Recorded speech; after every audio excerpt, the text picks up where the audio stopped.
Hello students, I'm Dharti, your educator. Welcome you all on the platform of global online classes. Students, जर तुम्ही MSCT 2026 या एक्झामसाठी तयारी करत असाल तर तुमच्यासाठी ग्लोबल ऑनलाईन प्लॅटफॉर्मने फिजिक्सची सिरीज लॉन्च केली आहे, ज्यामध्ये आजच्या लेक्चरमध्ये आपण top 20+ MCQs plus PYQs questions पाहणार आहोत विथ डिटेल सोल्युशन. आता मित्रांनो, तुम्ही जर MSCT या एक्झामसाठी प्रिपेअर करत असाल आणि तुम्हाला एक्झामच्या आधी सिलेबस विथ रिव्हिजन कव्हर करायचं असेल तर आपण नवीन क्रॅश कोर्स लॉन्च केलेला आहे, ज्यामध्ये तुम्हाला daily live lectures, recorded lectures, notes सर्व गोष्टी मिळणार आहेत. यासोबतच one of the most important thing is test series and question bank. आता यामधूनच एक्झाम मध्ये तुम्हाला डायरेक्ट क्वेश्चन्स विचारले जातात, त्यामुळे one of the most important he facility आहे. आता या कोर्सची प्राइस फक्त 2,999 आहे. सो लवकरात लवकर हा कोर्स जॉईन करा. चला क्वेश्चन्स कडे बोलूयात. First question is a wire of resistance R is stretched to double its length. New resistance R, 2R, 4R, R/2. जर लेंथ डबल केली, लेंथ किती झाली 2L म्हणजे डबल झाली, तर व्हॉल्यूम कॉन्स्टंट राहील, पण एरिया काय होणार, तर एरिया हाफ होईल. म्हणजेच एरिया काय होईल A/2. ओके. आता आरचा फॉर्म्युला आपल्याला माहितीये ρ इंटू L/A, म्हणजे R is directly proportional to L/A. आता याचं काय होणार, R इक्वल्स टू आर किती होणार, तर ρ इंटू 2L. लेंथ किती झाली 2L डिवायडेड बाय एरिया किती झालाय A/2, म्हणजेच किती होणार, न्यू आर किती येणार, तर 4R.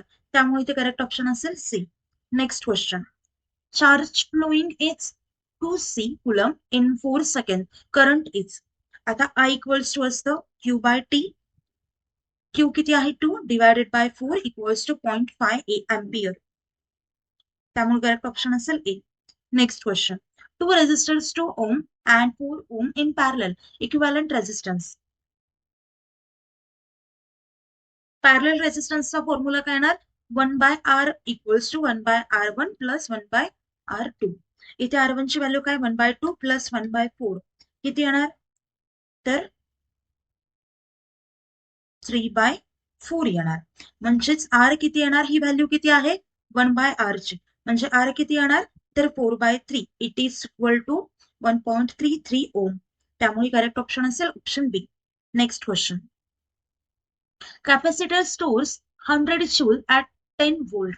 Capacitance is U equals to काय असतं, हाफ CV स्क्वेअर.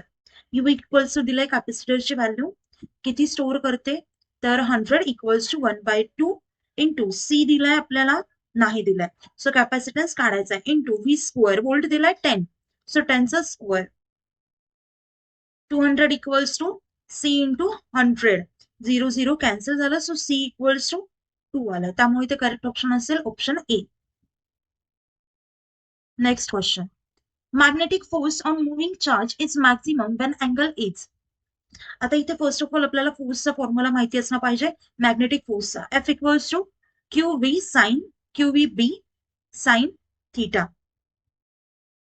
आता साइन थीटा हा 1 पाहिजे, किंवा जेव्हा मॅक्झिमम असेल, जेव्हा मॅक्झिमम असेल तेव्हा साइन थीटा किती पाहिजे आपल्याला 1, म्हणजेच थीटा किती हवाय 90 डिग्री. आता इथे विचारलंय magnetic force on moving charge is maximum, मग थीटा किती असेल, तर 90 डिग्री. त्यामुळे ते करेक्ट ऑप्शन असेल ऑप्शन डी. जेव्हा थीटा 0 असेल तेव्हा फोर्स देखील 0 येणार. Next question. In AC circuit if voltage and current are in phase, inductive, capacitive, resistive, resonance. So the correct option is option C which is resistive. Next question. A lens has power plus 2D, focal length is. इथे आपल्याला focal length विचारलेली आहे, power दिलेला आहे, formula असतो P equals to 1/F, म्हणजेच F equals to काय येणार 1/P. P ची व्हॅल्यू आपल्याला माहिती आहे 1/2 is equal to 0.2 metre, so हा 0.5 metre. So correct option is A. कळतंय. Next question. आणि अजून एक लक्षात ठेवा, जर प्लस असेल पॉवर, पॉझिटिव्ह असेल तर कॉन्व्हेक्स लेन्स असते, आणि निगेटिव्ह असेल पॉवर तर कॉन्केव्ह लेन्स असते. कळतंय. पॉवरचं युनिट काय असतं तर डायोप्टर. फोकल लेंथचं युनिट काय असतं, तर मीटर. या गोष्टी पण लक्षात ठेवा. कधी फॉर्म्युल्यावरून किंवा कधी युनिटवरून सुद्धा क्वेश्चनात ट्विस्ट केला जातो. Next question. Refractive index is 1.5. Critical angle is. N आपल्याला माहिती आहे 1.5 आहे. फॉर्म्युला काय असतो, sine C equals to 1/n. Sine C equals to 1/n म्हणजे 1/1.5 इज इक्वल टू 0.666. म्हणजे सी किती येणार, तर nearly 42 degree Celsius. So correct option is option B. Next question. Fringe width is proportional to distance between slits, wavelength, slit width, intensity. Fringe वेटचा formula काय असतो, lambda D upon D. आता हे directly प्रोपोर्शनलची कशाला असेल, वेवलेंथची, लॅम्बडा फॉर वेवलेंथ. त्यामुळे ते correct option असेल option B. Next question. Photon energy doubles, wavelength becomes. Photon energy जेव्हा डबल होते तेव्हा वेवलेंथचं काय होतं, इक्वल्स टू असतं एच सी अपॉन लॅम्बडा. म्हणजेच energy is inversely proportional to lambda. जर फोटॉनची एनर्जी डबल केली म्हणजे एनर्जी डबल झाली तर वेवलेंथ काय होणार, हाफ होणार. त्यामुळे करेक्ट ऑप्शन असेल ऑप्शन बी. एनर्जी वाढली, वेवलेंथ कमी होणार. Next question. Work function equals to 2 eV, light of 3 eV, incident kinetic energy is. आता इथे आपल्याला वर्क फंक्शन दिलंय, त्यासोबतच एनर्जी सुद्धा दिली. या गोष्टी सगळ्या दिल्यात, लाईट ऑफ 3 eV, इन्सिडेंट. आता आपल्याला काय फाइंड आउट करायचंय, photo electric effect, kinetic energy find out करायची. कायनेटिक एनर्जीचा फॉर्म्युला काय असतो, तर E minus equals to 3 minus 2 equals to 1 eV. त्यामुळे ते करेक्ट ऑप्शन असेल ऑप्शन ई. वर्क फंक्शन काय असतो, तर मिनिमम एनर्जी जेवढी गरजेची आहे त्यालाच आपण वर्क फंक्शन म्हणतो, आणि जी रिमेनिंग असते त्याला आपण कायनेटिक एनर्जी म्हणतो. कळतंय. Next question. Half life is equal to 5 days. After 15 days fraction left. आता इथे हाफ लाईफ आपल्याला दिली 5 days. टोटल टाइम किती दिलेला आहे, 15 days. म्हणजे किती हाफ लाईफ होतील, तर 3 हाफ लाईफ होतील. का, कारण एक हाफ लाईफ कितीची आहे, 5 दिवसाची. म्हणजे 15 दिवसामध्ये किती हाफ लाईफ होतील, तर 3 हाफ लाईफ. मग रिमेनिंग किती राहिलं, तर 1/8. त्यामुळे करेक्ट ऑप्शन असेल ऑप्शन सी. सोपं आहे, फक्त गोष्ट लक्षात ठेवा एक्झॅक्टली काय होत आहे. Next question. De Broglie wavelength depends on velocity, mass, momentum, all. Lambda equals to असतं h/mv. आता इथे म्हणते wavelength, de Broglie wavelength is directly proportional to depends on velocity आहे, मास आहे, मोमेंटम आहे. त्यामुळे इथे करेक्ट ऑप्शन असेल option D which is all. Next question. Assertion आणि इथे रिझन दिलंय. पहा ए मध्ये काय म्हटलंय, work done in circular motion is 0. इथे म्हटलंय वर्क डन किती आहे, W इक्वल्स टू 0. आता इथे असर्शन, हे झालं असर्शन, आणि आर फॉर रिझन असतं.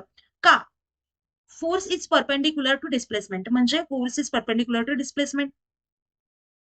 आता अशा टाईपचे क्वेश्चन्स कसे सॉल्व्ह करायचे, हे झालं असर्शन, हे एक स्टेटमेंट आहे.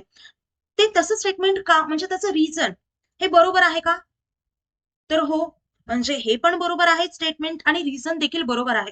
त्यामुळे इथे करेक्ट ऑप्शन येईल option A. Both true are correct explanation.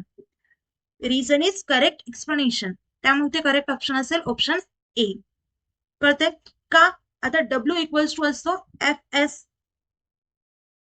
Cos theta, बरोबर आहे. आता जर हे दोघं परपेंडिक्युलर आहेत म्हणजे अँगल किती असेल, कॉस 90 डिग्री. कॉस 90 किती येतं, 0. म्हणजे वर्क डन किती येणार, 0. Next question. Assertion, reason. इथे देखील सेम टाइप ऑफ क्वेश्चन आहे. Sky appears blue, scattering is directly proportional to 1/λ⁴. Sky appears blue हे स्टेटमेंट बरोबर आहे, आपल्याला स्काय हे ब्ल्यूच दिसतं. आता त्याचा रिझन काय आहे, का, इथे म्हटलंय की scattering is directly proportional to 1/λ⁴ और इनवर्सली प्रोपोर्शनल टू λ⁴. हे पण रिझन बरोबर आहे का? कारण हे रिझन राईट आहे. त्यामुळे इथे करेक्ट ऑप्शन असेल option A, which is both true and correct. Next question, which are correct? Current is scalar, electric field is vector, potential is vector. आता इथे करंट स्केलर आहे आपल्याला माहिती आहे. स्केलर म्हणजे काय असतं? तर ओनली मॅग्निट्यूड. आणि वेक्टर काय असतं? ज्याला मॅग्निट्यूड आणि डायरेक्शन दोन्ही पण आहे. आता स्केलर, करंट इज स्केलर आहे, बरोबर आहे. Electric field is vector, yes, electric field is vector, कारण याला डायरेक्शन पण असते. Potential is vector, no, potential is scalar quantity.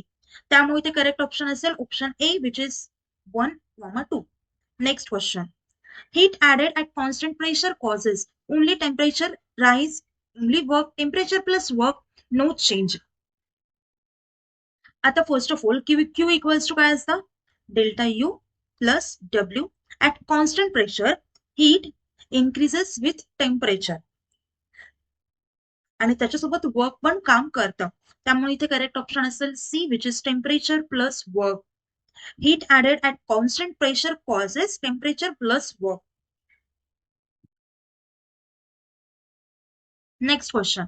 Efficiency of heat engine increases if T1 increases, T2 increases, both, none. आता इथे काय येणार?